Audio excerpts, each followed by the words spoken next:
Lewis Carroll's Alice's Looking Glass Adventures, an audio play by Edison Theatre Company of Thomas A. Edison High School. Chapter 4, The Queen's Garden, The Wonderland Trial and Alice Returns Home. In little Alice's wildest dreams, could she have wilder dreams than the one she's having now? She could ever have imagined herself on trial by a mixed-up royal court and a jury made up of all sorts of talking animals and strange people. Before she can return from her looking-glass adventure in Wonderland, Alice must find her way to the courtroom in the Kingdom of Hearts by way of another garden.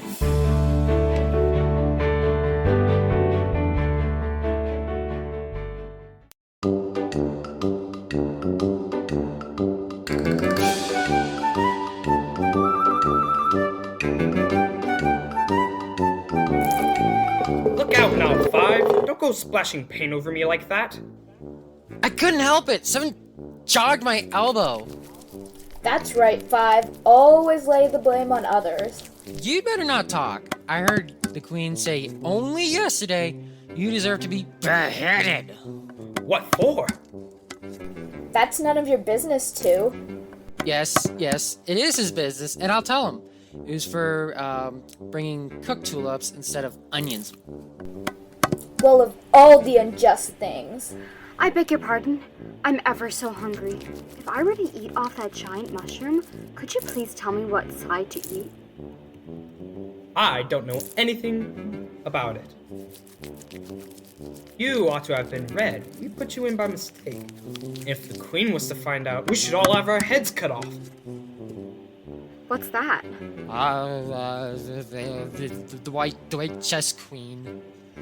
Don't let her see what we're doing. She'll tell on us. Run out and stop her from coming here. Other way. But she's off there. You can only meet her by walking the other way. Oh, what nonsense. Go the other way! Go the other way! She's running away from me. Oh, there you are.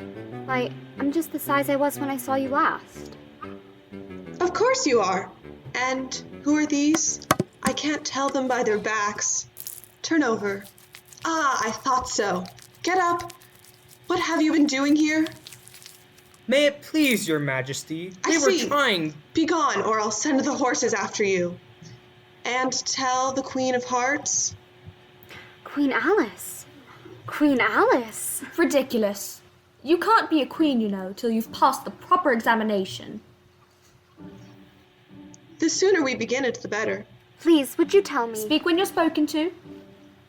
But if everybody obeyed that rule and you only spoke if you were when spoken to, and the other person always waited for you to begin, you see, nobody would ever say anything. So that... Preposterous. I only said if. She says she only said if. Oh, but she said a great deal more than that. Ah, yes, so much more than that. So you did, you know. Always speak the truth. Think before you speak, and write it down afterwards. I'm sure I didn't mean. That's just what I complained of. You should have meant. What do you suppose is the use of a child without any meaning? Even a joke should have some meaning. And a child's more important than a joke, I hope. You couldn't deny that, even if you tried with both hands. I don't deny things with my hands. Nobody said you did. I said you couldn't if you tried. She's in that state of mind that she wants to deny something, only she doesn't know what to deny. Nasty, vicious temper. I invite you to Alice's dinner party this afternoon. And I invite you. I didn't know I was to have a party at all. But if there is to be one, I think I ought to invite the guests. We gave you the opportunity of doing it, but I dare say you've not had many lessons in manners yet. Manners are not taught in lessons. Lessons teach you how to write sentences, history, and sums. Can you do addition? What's 1 and 1 and 1 and 1 and 1 and 1 and 1 and 1 and 1 and 1? I don't know, I lost count. She can't do addition. Can you do subtraction? Take 9 from 8. 9 from 8. I can't. You know, but, She can't do subtraction. Can you do division? Divide a loaf by a knife. What's the answer to that? I suppose... Bread and butter, of course. Try another subtraction sum. Take a bone from a dog. What remains? The bone wouldn't, of course, if I took it. And the dog wouldn't remain. It would come to bite me. And so I'm sure I shouldn't remain. Then you think nothing would remain? I think that's the answer. Wrong as usual. The dog's temper would remain. But I don't see how... Why, look here. The dog would lose its temper, wouldn't it? Perhaps it would. Then if the dog went away, the temper would remain. They might go different ways. What dreadful nonsense we're talking. She can't do sums a bit. Sums a bit. Can you do sums? I can do addition if you give me time, but I can't do subtraction under any circumstances. Of course, you know your ABCs. To be sure I do. So do I. We'll often say it over together, dear. And I'll tell you a secret. I can read words of one letter. Isn't that grand? However, don't be discouraged. You'll come to it in time. Can you answer useful questions? How is bread made? I know that. You take some flour. Where did you pick the flour? In a garden or in the hedges? Well, it isn't picked at all. It's ground. How many acres of ground? You mustn't leave out so many things. Fan her head. She'll be feverish after so much thinking. Please, please. She's all right again now? Do you know languages? What's the French for fiddle-dee-dee? Fiddle-dee-dee. That's not English. Whoever said it was? If you tell me what language fiddle-dee-dee is, I'll tell you the French for it. Queens never make bargains. I wish queens never asked questions. Don't let us quarrel. What is the cause of lightning? The cause of lightning is the thunder. No, I meant it the other way. It's too late to correct it. When you've once said a thing, that fixes it, and you must take the consequences. You must excuse her. She means well, but she can't help saying foolish things as a general rule. She never was really well brought up, but it's amazing how good-tempered she is. Pat her on the head and see how pleased she'll be. A little kindness and putting her hair in papers would do wonders with her. I am so sleepy. She's tired, poor thing. Smooth her hair, lend her your nightcap, and sing her a soothing lullaby. I haven't got a nightcap with me, and I don't know any soothing lullabies. I must do it myself then. Hush-a-bye, lady, in Alice's lap. Till the feast's ready, we've time for a nap. When the feast's over, we'll go to the ball. Red Queen and White Queen and Alice and all. And now you know the words. Just sing it through to me. I'm getting sleepy too. What am I to do? Take care of 2 queens asleep at once? Do wake up.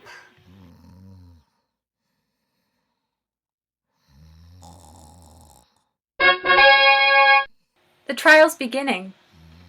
What trial is it? Who stole the tarts? I ate a tart. Well, you've got to be tried. I don't want to be tried. You've got to be tried. I won't be tried. I won't.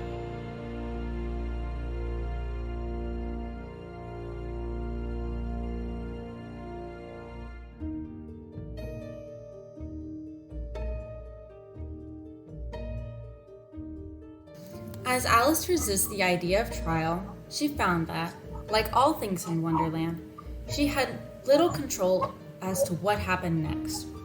So she is to be tried in the royal court, presided over by the King and Queen of Hearts. The courtroom looks as if it were built after a house of cards, but it made for the most unusual courtroom. The jury is comprised of the most eclectic menagerie of creatures Alice had ever seen. There was the White Rabbit, serving as the herald and bailiff. Facing the scowling king and queen was the poor knave, held in chains, and Alice herself.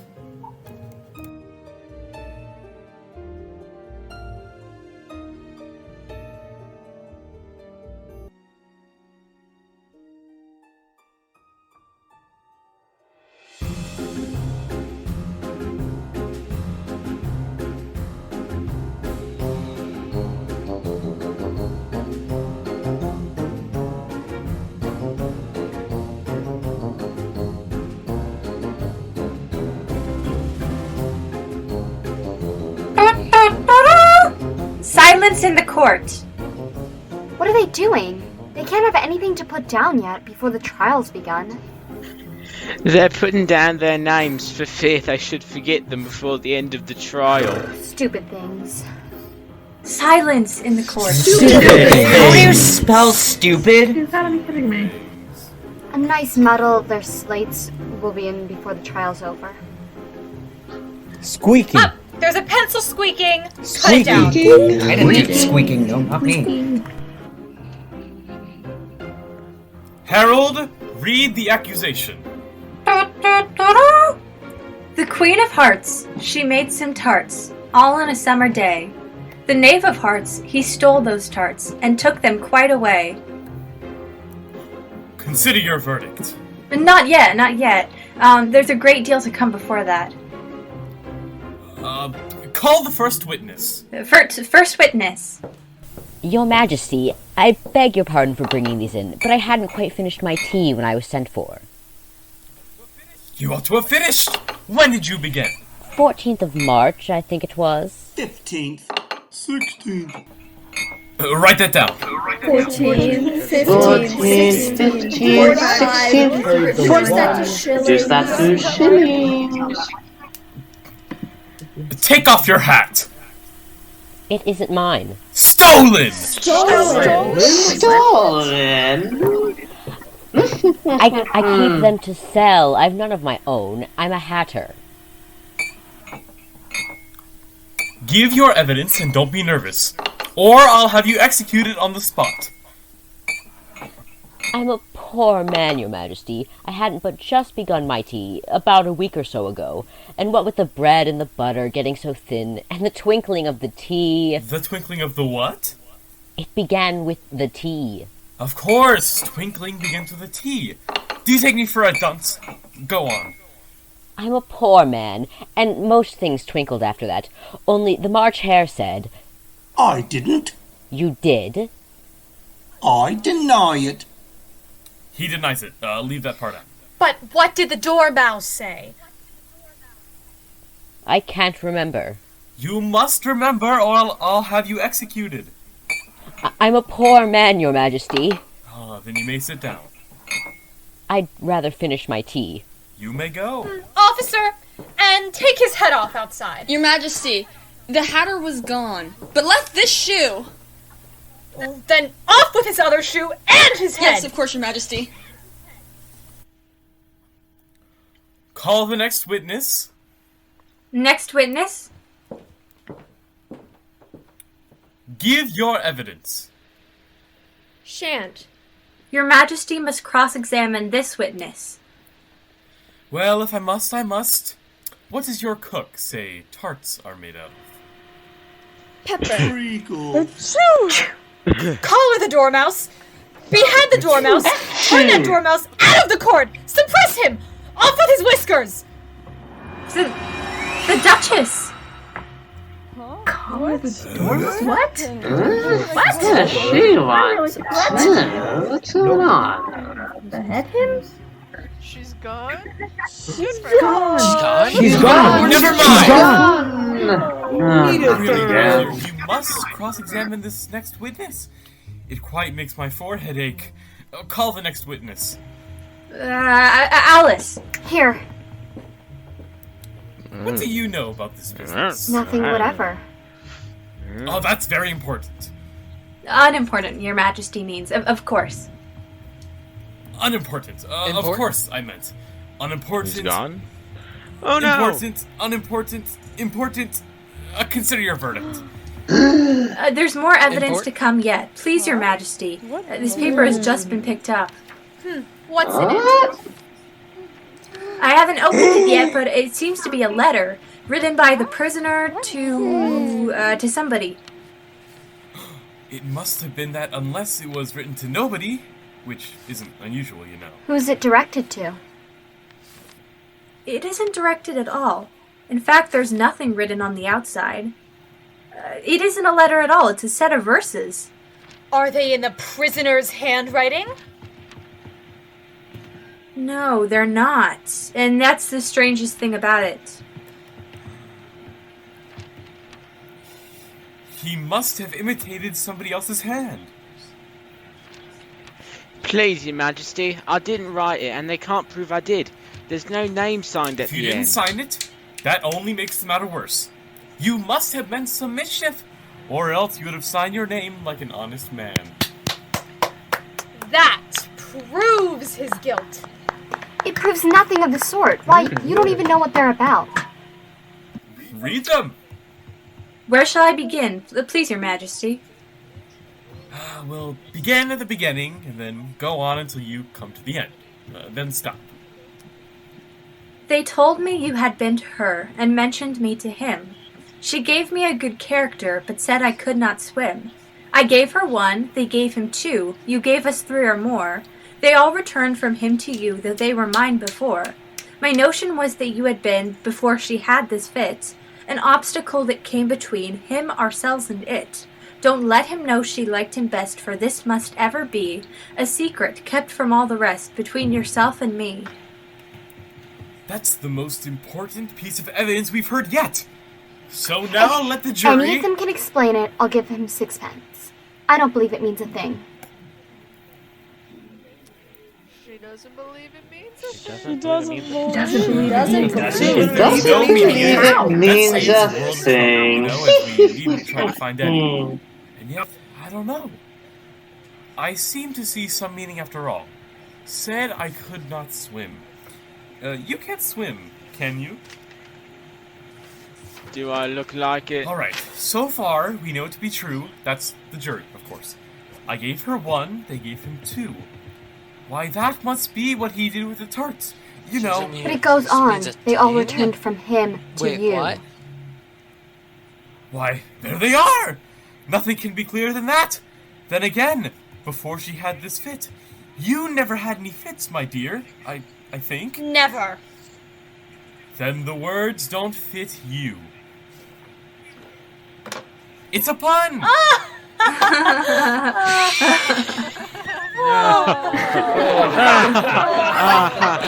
the jury consider their verdict. No. Sentence first, verdict afterwards. Stuff and nonsense. Hold your tongue. I won't. Off with her head. Who cares for you? Cut it off. You're nothing but a pack of cards.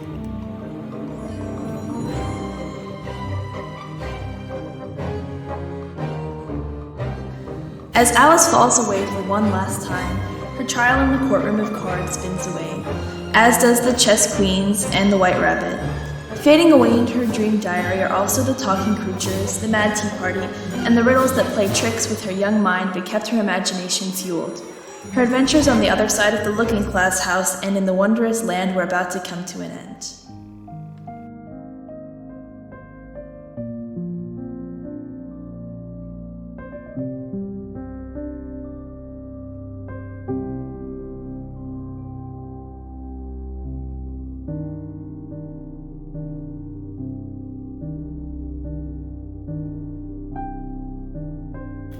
Uncle, can you believe she is still sleeping? After all this time. I wonder what dreams are filling her head for such a sleep. Let's wake her, but be gentle. Of course. Alice, time for tea. Alice! Sweet little Alice, time to wake up. Sister, you wouldn't believe... Oh, Uncle, you'll never guess what I saw in my dream. Who and what I met. All the wonderful things I did there. You are such a goose, Alice. Off we go. You must tell me all about it, Queen Alice. Come along now.